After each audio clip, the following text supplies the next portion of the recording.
Rolling pin, a long tool used to roll and flatten dough when making bread, cookies, or pizza.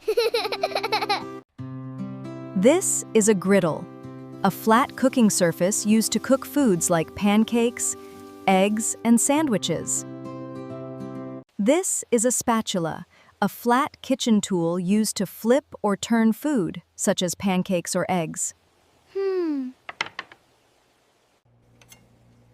Tongs are a tool that works like two hands and is used to pick up and hold food safely. This is a ladle. It's a large, deep spoon used to scoop and serve. See how it scoops up the soup? And now we pour it into the bowl. This is a colander. It is used to drain water from pasta or washed vegetables.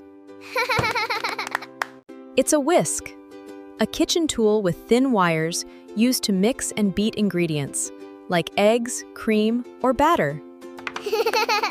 This is a chopping board.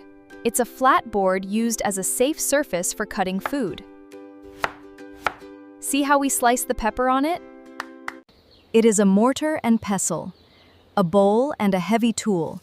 They are used together to crush and grind spices and herbs.